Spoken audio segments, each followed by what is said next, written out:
Most people believe wealth is destroyed by bad investments. It isn't.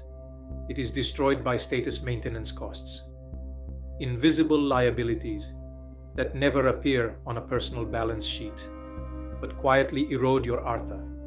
In the next few minutes, I will show you why the Katha Upanishad, behavioral finance, and modern capital allocation theory all point to one dangerous conclusion.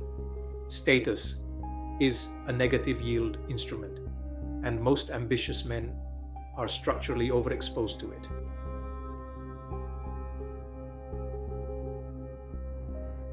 When people discuss wealth destruction, they talk about recessions, inflation, bear markets, policy shifts from the SEC, interest rate cycles. However, almost nobody talks about identity inflation. In the Katha Upanishad, there is a distinction between Preya, the pleasant, and Shreya, the beneficial. Status consumption is Preya. Artha aligned with Dharma is Shreya.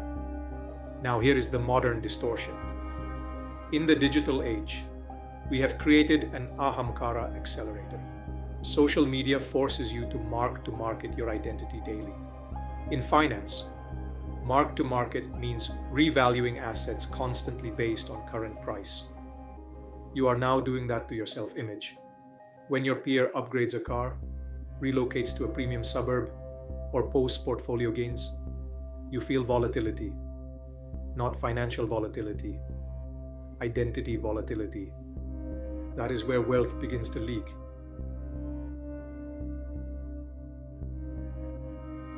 In corporate finance, when a company's price-to-earnings ratio expands faster than its free cash flow, narrative outruns fundamentals.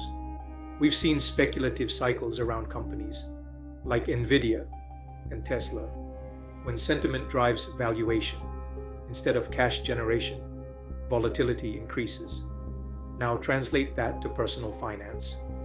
If your lifestyle expands faster than your sustainable Artha generation, you create identity debt. Identity debt is your fixed lifestyle costs minus your sustainable free cash flow. This includes signaling upgrades, recurring luxury obligations, debt-funded optics, social room entry fees. These are not one-time indulgences. They are recurring identity obligations, and recurring obligations always compresses freedom.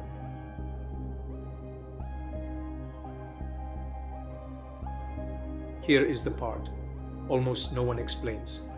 When your fixed lifestyle costs rise, your risk tolerance shrinks. And when risk tolerance shrinks, you cannot survive volatility.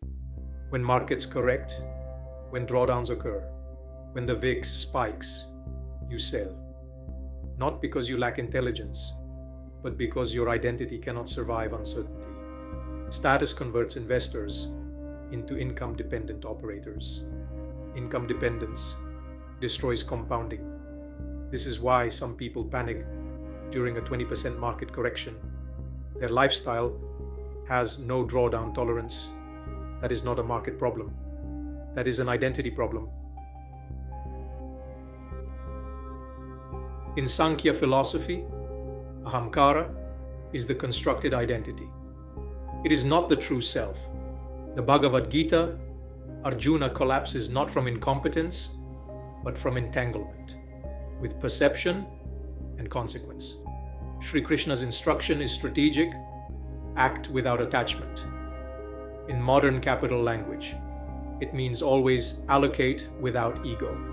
Attachment to identity forces premature capital decisions, selling long-term winners to fund optics, holding losers to avoid looking wrong, avoiding asymmetric bets to preserve reputation.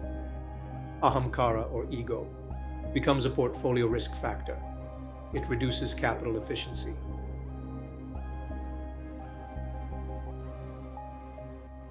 While retail investors chase visibility and brand name narratives, institutional allocators quietly accumulate the infrastructure layer of the economy.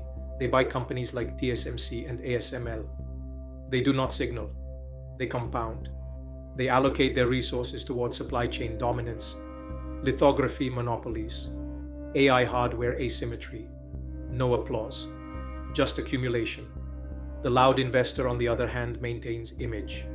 The quiet investor builds optionality.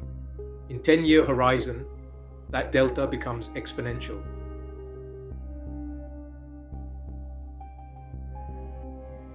If $40,000 annually is spent maintaining image inflation, and that capital is instead allocated at an 11% compounded annual return, over 15 years, the opportunity cost exceeds $1 million, not because of genius, because of discipline. Status compounds negatively, Artha compounds silently. Both are invisible in the short term. Only one survives time.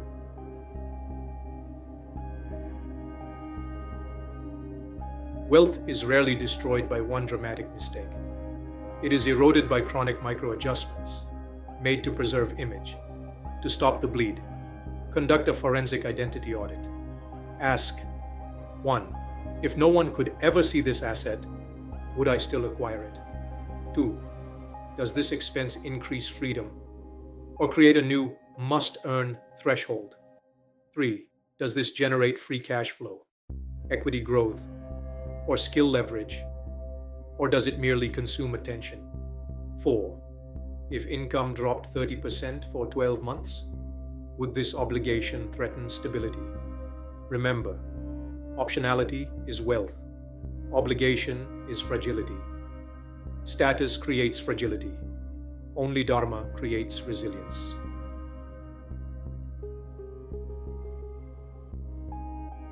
The Brihadaranyaka.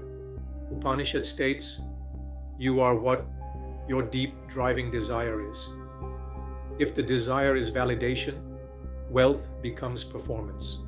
If the desire is sovereignty, wealth becomes strategy. Status seeks applause. Artha seeks autonomy. One needs witnesses. The other needs time. Most men do not lose wealth in bear markets. They lose it in social rooms. They don't notice it because status decay is silent, but compounding is also silent. Choose your silence carefully. This is the modern Artha. Build wealth with Dharma. Allocate with clarity. Detach from the noise. And as always, God bless you all.